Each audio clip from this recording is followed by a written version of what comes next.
Given that we do have so many more young people today that are experiencing pathological levels of anxiety, depression, loneliness, problems with mental and emotional well-being, what is your advice to parents to help keep these kids safe and to get them on as solid ground as possible? We've got a bunch of parents listening right now. As the wellness director, what would be your best advice to parents? It's a couple of key things. Number one, know your family history. So, I think I was 27 when I sat down with my parents and asked, hey, did anyone else in our family have a mental health disorder? And I'm not even exaggerating. Like 18 minutes later, they stopped naming people.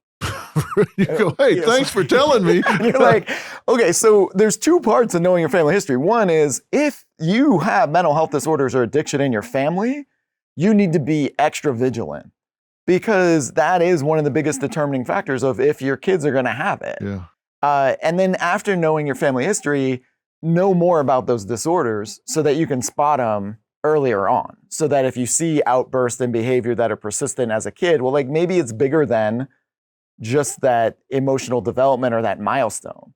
So knowing your family history has to be first and foremost. What a good point. We don't think about that enough. We all know there's genetic predispositions, but we don't think about it enough. No. 3 of my grandparents were alcoholics. Yeah, what a great point. So, the chances of me abusing substances, if I started at a young age, were really high. My parents didn't know that. My parents just had to survive living with the kind of classic 1950s alcoholic parents, right? So that's hard. The second piece is if you know your family history and you learn about these disorders and you can spot warning signs earlier, you really want to start a system where you can have conversations with your kid from a young age instead of confrontation. And that's hard. I think as parents, it's easy to say, do this, don't do this. And then you fall into that model from a young age, and then the kid grows up in a dynamic of either pushing back against it, back talking, whatever it is, or engaging in it. And one of the things I always try to do, especially with my students, is try to make them the expert of the issue that I'm teaching them.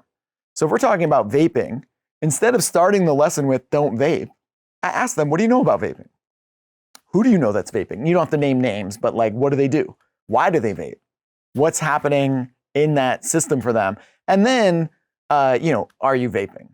And that is a much different dynamic where that kid gets to feel like the expert and is a part of the conversation. And then, I might still have to get to a point where then we're like, don't do this. Here's all the reasons why. But at least they feel included versus constant confrontation. And then I think another thing parents really need to do is model the behavior they want to see. You can't just tell your kids you want them to talk about their mental health. You want them to be balanced while you're working 40 hours a day and like not sleeping, screaming at your partner, and modeling all the behaviors you don't want them to have. You really, if you want your kids to have mental health, as difficult as it is in today's society where mental health isn't prioritized and it's not affordable in a lot of ways, right? For families, go outside and take a family walk and make sure it's something you do, even if they push back. Because the second you give it on a boundary, a kid learns how to manipulate you. Being a child is really just trying to figure out how to manipulate parents into doing what you want. And if you don't have boundaries for what you are prioritizing as mental health, well, of course they're going to get out of it.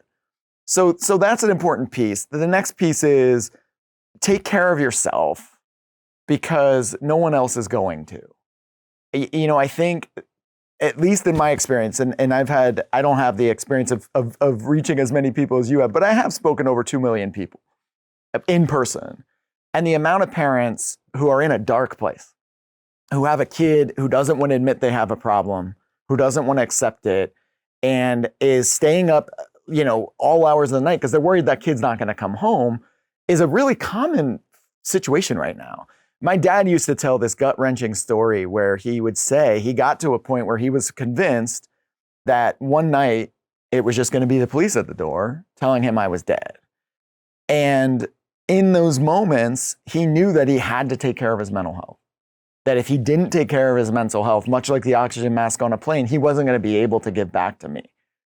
And so he always left the door open.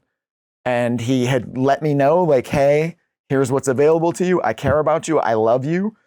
And his hope was to not lose himself in the process. And I don't think parents are able to have enough time to do that. But it's got to be a priority, even if it's 15 minutes, even if it's 30 minutes of joy. And if you are in a marriage, a relationship, a partnership, taking time for each other too, so that you can maintain that partnership and not lose it amidst everything that's happening with the kids. My oldest brother has bipolar disorder and was in a psychiatric ward throughout his college experience. I had my own struggles, and my parents never stopped going on dates. They never stopped taking a 1 or 2 day vacation. They never stopped trying to maintain what kept them strong, because they wanted to maintain that for the family. And yeah, sometimes it was strange, but for the most part, I get what they were trying to do. So that would be my advice. Know your family history, know what to look for, try to have conversations versus confrontations, model the mental health you want to see, and take care of yourself. Well, that's a damn good checklist. And I always tell parents, talk to your kids about things that don't matter, because you'll open those lines of communication, which you need when it comes time to talk about things that do matter.